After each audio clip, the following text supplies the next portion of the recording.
Hello guys, आज मैं ऐसी मूवी लेकर आया हूं जिसमें एक आदमी के क्लोन दिखाए गए हैं जिसको एक मिशन के तहत चांद पर भेजा गया है। ये काफ़ी मज़े की सीरीज़ होने वाली है जिसको देखने के लिए हमारे साथ जुड़े रहें और हम इस वीडियो को शुरू करते हैं।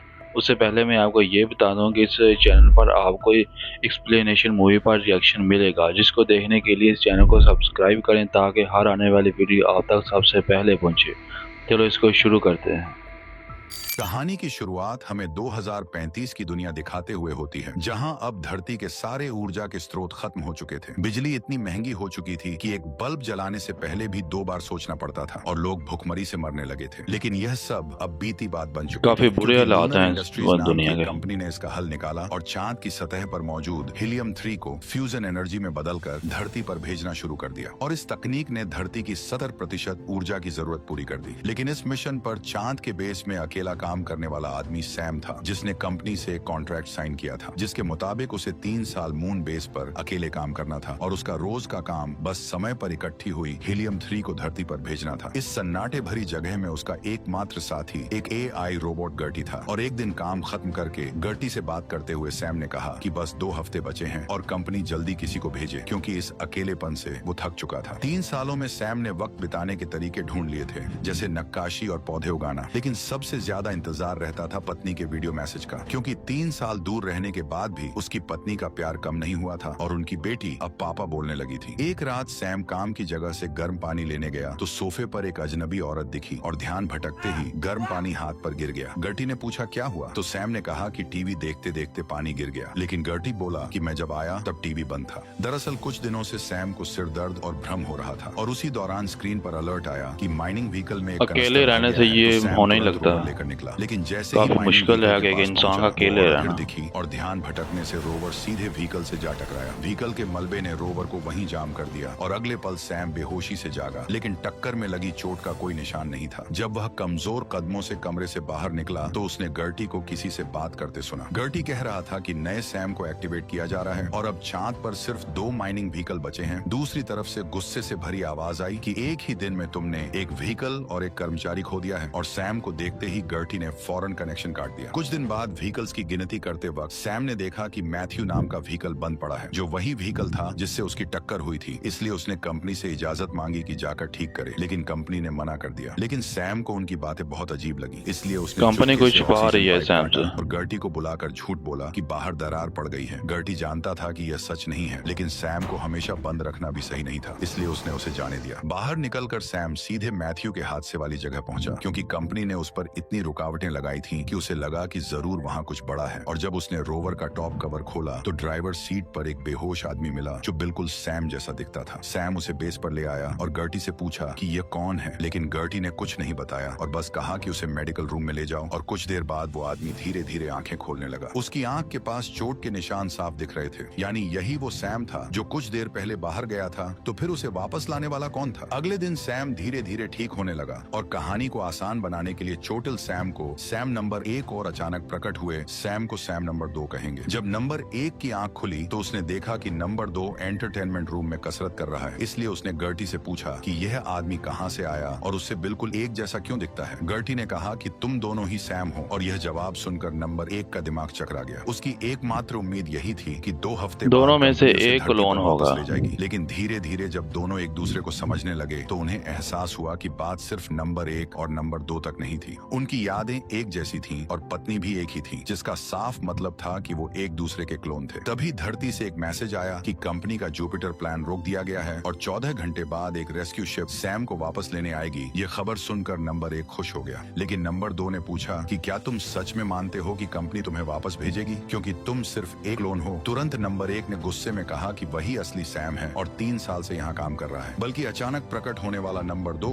ज्यादा क्लोन लगता है। नंबर 2 ने बहस नहीं की, बल्कि एक सवाल उठाया कि नंबर 1 ने खुद कहा था कि वो नक्काशियां पहले से मौजूद थीं, तो सबसे पहले उन्हें किसने बनाया होगा? और नंबर 1 के हादसे के बाद नंबर 2 इतनी जल्दी कैसे आ गया? उसका मानना था कि बेस में और भी क्लोन हैं जो कहीं छुपाए हुए हैं। नंबर 1 ने कहा कि वह इस बेस के एक एक कोने को जानता है। मुश्किल 3 साल में उसे कोई क्लोन नहीं मिला। कि कौन क्लोन है कौन नहीं तो क्लोन। नंबर 2 बोला कि वो मुश्किल काम कर्मचारी तैयार करना बहुत महंगा है, जबकि एक क्लोन सस्ता पड़ता है। बहस छोड़कर नंबर 2 बेस का कोना कोना खोजने लगा, लेकिन कहीं कुछ नहीं मिला। तभी तभी उसकी नजर नंबर 1 की मॉडल टेबल पर पड़ी जो 3 सालों में कभी नहीं हिली थी। लेकिन नंबर 1 को यह सब बकवास लगा और उसने कहा कि रेस्क्यू शिप कुछ ही घंटों में आने वाली है, इसलिए उसे चैन से बैठ जाना चाहिए। दोनों में बहस बढ़ी और हाथापाई शुरू हो गई। हालांकि दोनों एक ही इंसान थे, पर नंबर 1 नंबर 2 का मुकाबला नहीं कर पाया और आखिरकार नंबर 2 ने टेबल पलट दी, लेकिन नीचे सिर्फ पत्थर की सतह थी। नंबर 1 कमरे से निकलकर गर्टी से कहने लगा कि उसकी पत्नी 6 महीने पहले ही उसके माँ बाप के घर चली गई थी और पता नहीं वापस जाने पर सब ठीक होगा या नहीं। फिर उसे याद आया कि उसने पत्नी को 100 से ज्यादा वीडियो मैसेज भेजे थे और वो सब कहाँ गए। गर्टी ने बात टाली और कहा कि वो सिर्फ काम की चीजों का जवाब दे सकता है, लेकिन नंबर 1 को शक हो गया कि गर्टी कुछ छुपा रहा है, इसलिए उसने सीधे पूछा कि क्या वो वाकई कुछ छुपा तो रहा है। सच बता दिया। गर्टी ने कहा कि 3 साल पहले जो हादसा हुआ था वो असल में कोई हादसा नहीं था, बल्कि हर नए क्लोन के लिए एक तय प्रक्रिया थी, क्योंकि डीएनए कॉपी करना बेहद नाजुक काम है। सैम ने पूछा कि तो फिर उसकी पत्नी और बेटी का क्या? तो गर्टी ने बताया कि वो सब असली यादें नहीं है, बल्कि बस उसके दिमाग में डालने के लिए बनाई गई यादें थी। ये सुनते ही नंबर 1 को समझ आ गया कि जिस घर का उसे इंतजार था वो कभी उसका था ही नहीं। अगले दिन दोनों ने हाथ मिलाया और तय किया कि मिलकर सच का पता लगाएंगे। नंबर 2 ने बताया कि जब वो होश में आया था तब उसने गर्टी को कंपनी से बात करते सुना था, लेकिन नंबर 1 ने कहा कि यह नामुमकिन है क्योंकि यहाँ का कम्युनिकेशन सिस्टम सोलर स्टॉर्म में पहले ही तबाह हो चुका था। नंबर 2 ने तुरंत कहा कि अगर ऐसा हुआ होता तो कंपनी अब तक उसे सही नहीं करवा चुकी होती, और इस बात को जांचने के लिए दोनों रोवर लेकर बेस से बाहर निकले। 3 सालों में सैम सिर्फ बेस और माइनिंग व्हीकल के बीच ही घूमा था, इसलिए शायद जवाब उस रास्ते से काफी दूर कहीं था। और कुछ मिनट बाद नंबर 1 ने देखा कि आगे एक टावर जैसी इमारत है और रोवर ने बताया कि वो सिग्नल स्टेशन नंबर 3 के पास है। दूसरी तरफ नंबर 2 को भी वैसा ही टावर मिला और उसे समझ आ गया कि यह एक सिग्नल जैमर है, और नंबर 1 ने कहा कि अगर यह 3 नंबर है तो ऐसे जैमर कम से कम 3 होंगे। तभी नंबर 1 को खून की उल्टियां आना शुरू हो गई और उसका पूरा मास्क खून से भर गया, इसलिए वो तुरंत बेस पर वापस लौट आया। लेकिन चोट देखने की बजाय उसने बेस का सीक्रेट डेटाबेस खोलने की कोशिश की, मगर उसे पासवर्ड का पी भी नहीं मिल रहा था। तभी गर्टी आया और उसने खुद पासवर्ड डाल दिया। तुरंत सैम ने अपने नाम का फोल्डर खोला तो अंदर एक वीडियो मिली जिसमें एक सैम की हालत बहुत खराब थी और बाल भी झड़ रहे थे। फिर वो सैम खुशी से स्लीप पॉड में घुसा क्योंकि 3 साल का कॉन्ट्रैक्ट पूरा हो गया था और वो घर जाने वाला था। लेकिन जैसे ही उसने आंखें मूंद दी तो पॉड एक भट्टी बन गई और उस सैम को जलाकर राख कर दिया। ये देखकर सैम कांप गया। काफी खौफनाक मंजर है। मिलती तो उसका भी यही अंजाम होता। भट्टी के अंदर जलना। में गया जहाँ स्लीप पॉड था और जैसे ही उसने दरवाजा बंद किया तो स्क्रीन पर एक आदमी आया जो तारीफों के पुल बांध रहा था कि सैम ने 3 साल का काम बखूबी पूरा किया। लेकिन सैम के लिए यह सब सिर्फ एक धोखे का मजाक था। सैम ने उस आदमी की बात अनसुनी की और कमरे में इधर उधर देखने लगा। तभी उसे फर्श पर एक दरवाजा दिखा और उसने औजार ढूंढकर उसे खोला तो नीचे एक गहरा रास्ता था। उधर नंबर 2 बेस पर लौटा और जैसा उसने सोचा था बेस के आसपास कुल 3 जैमर थे, लेकिन जैसे ही वो कमरे में घुसा तो नंबर 1 को जमीन पर बैठा पाया। नंबर 2 ने पहले कहा था कि यहाँ कोई छुपी जगह है और अब सच सामने था। दोनों उस रास्ते से नीचे उतरे तो एक बड़ा कमरा मिला जहाँ कतारों में स्लीप पॉड रखे थे। उन्होंने एक खोला तो अंदर सैम का ही एक क्लोन लेटा था। वो कमरा इतना बड़ा था कि उसका आखिरी सिरा दिखता ही नहीं था। ये देखकर नंबर 1 चुपचाप एक छोटा कंप्यूटर उठाकर काफी ज्यादा क्लोन है इस कमरे में। बाद कंप्यूटर ने बताया कि सिग्नल मिल गया, यानी वो जैमर ये बताते पता नहीं कैसे। तुरंत सैम ने धरती पर अपने घर का वीडियो कॉल लगाया और जिसे कुछ देर बाद एक छोटी लड़की ने उठाया। सैम ने उससे अपनी पत्नी टेस को बुलाने को कहा, लेकिन लड़की ने कहा कि माँ तो कई साल पहले गुजर गई। ये सुनकर सैम यकीन नहीं कर पाया और उसने बार बार पूछा। लड़की को कुछ अजीब लगा तो उसने अपने पिता को आवाज लगाई और यह सुनते ही सैम ने फौरन कॉल काट दी, क्योंकि अगर उसके पिता वहाँ थे तो फिर वो खुद कौन था। सैम को समझ आ गया कि जिस घर वो वापस जाना चाहता था वो अब मुमकिन नहीं था। वापस आने पर नंबर 1 और कमजोर हो गया। कंपनी के लोग 7 घंटे में पहुंचने वाले थे और अगर उन्हें 2 सैम दिखते तो दोनों को खत्म कर दिया जाता। नंबर 2 ने उसे बिस्तर पर लिटाया और गर्टी के पास गया। उसने कहा कि एक और क्लोन जगाओ वरना हम दोनों मार दिए जाएंगे। गर्टी का प्रोग्राम में सेट था कि हर 3 साल में एक सैम को जगाना है और ये मांग उसके नियम के खिलाफ थी, लेकिन उसका प्रोग्राम सैम को मरने भी नहीं दे सकता था, इसलिए उसने नियम तोड़कर एक और क्लोन जगा दिया। दरअसल नंबर 2 का प्लान था कि जब कंपनी के लोग हादसे की जगह लाश ढूंढने जाएंगे तो नए जगह एक क्लोन को मारकर रोवर में रख देंगे ताकि किसी को शक न हो। लेकिन बेस में फिर भी 2 सैम होते, इसलिए नंबर 2 का प्लान था कि नंबर 1 एनर्जी लॉन्चर से धरती पर जाए, काफी खतरनाक प्लान है। फोर्स झेलनी होगी। लेकिन नंबर 2 ने हिसाब लगाया था कि इंसानी जिस्म इतना बर्दाश्त कर सकता है और अगर सब ठीक रहा तो वो अपनी बेटी को भी देख सकता है। लेकिन वक्त बीतने के साथ नंबर 1 का इरादा बदल गया, क्योंकि अब वो खड़े होने की भी हालत में नहीं था और एनर्जी लॉन्चर से धरती पर पहुंचने में कम से कम 3 दिन लगे वाले थे। साथ में उसे लग भी रहा था कि शायद वो उतने दिन जिंदा भी न रह सके, इसलिए उसने प्लान पलट दिया कि नंबर 2 लॉन्चर से धरती जाए और वो खुद हादसे वाले रोवर में चला जाएगा। इस तरह न किसी को मारना पड़ेगा और बेटी से मिलना भी हो जाएगा, भले ही इसके लिए उसके खुद की जान देनी पड़े। नंबर 2 कुछ देर सोचता रहा और उसे लगा कि अगर हालात उलटे होते तो वो भी प्लान तो ठीक है नंबर 2 इसका। उसे रोवर में बिठाकर हादसे वाली जगह ले गया। दोनों ने कोई भारी भरकम विदाई नहीं ली, बल्कि उस लम्हे की बात की जब पत्नी से पहली बार मिले थे। दोनों हंसते बोलते रहे, क्योंकि दुनिया में वो दोनों ही इकलौते ऐसे इंसान थे जो एक दूसरे को 100% समझते थे। थोड़ी देर बाद नंबर 1 की आंखें बंद हो गईं और वो चुप हो गया। नंबर 2 समझ गया कि वक्त आ गया है और उसने उसे रोवर में लिटा दिया। रेस्क्यू शिप को आने में अभी 1 घंटा बाकी था और नंबर 2 अपनी तैयारी में लगा था। तभी गर्टी ने एक जरूरी बात बताई कि उसकी चिप में वो सब कुछ दर्ज है जो नंबर 2 के जागने के बाद हुआ है, और अगर कंपनी के लोगों ने चिप चेक की तो सब राज खुल जाएगा। इसलिए एकमात्र रास्ता यह था कि सैम खुद गर्टी की मेमोरी मिटा दे। जाने से पहले सैम ने गर्टी से कहा कि ये तुम बहुत कभी जरूरी मशीन नहीं काम थे, है, बल्कि नहीं इंसान तो दोनों थे। मर गर्टी जाएंगे। की मेमोरी मिटाकर वो लॉन्चर में घुस गया। उसी वक्त कंपनी की शिप भी उतरने वाली थी, लेकिन जाने से पहले सैम ने माइनिंग व्हीकल का रास्ता बदलकर उसे पास के जैमर की तरफ मोड़ दिया और जैमर टूटते ही चांद का बेस फिर से धरती से जुड़ गया। फिल्म के आखिर में नंबर 2 का लॉन्चर चांद से रवाना हुआ और रोवर में लेटे नंबर 1 ने यह देखकर चैन से आंखें बंद कर ली।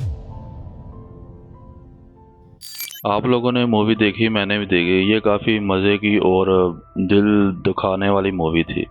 इसमें जब पहला क्लोन मरता है तो दूसरा क्लोन उसकी जगह आ जाता है, तो दूसरा क्लोन जब उसको बचाने जाता है तो वो वापस आता है तो उसे पता चलता है कि मैं क्लोन हूँ, तो काफ़ी दिल दुखता है उसका। काफ़ी दिल दुखाने वाली मूवी है। इसमें वो ढूंढते हैं कमरे को जिसमें उन्हें वो मिल भी जाता है, जिसमें उसके काफ़ी ज़्यादा क्लोन थे। पता नहीं कितना बड़ा कमरा था, कितने साल के वो क्लोन बनाए हुए थे। हर 3 साल बाद एक क्लोन जाग जाता है और वो उसकी जगह ले लेता था। ये काफ़ी ख़तरनाक प्लान था दुनिया को बचाने का। दुनिया उस वक्त काफ़ी तबाही के दहाने पर खड़ी थी।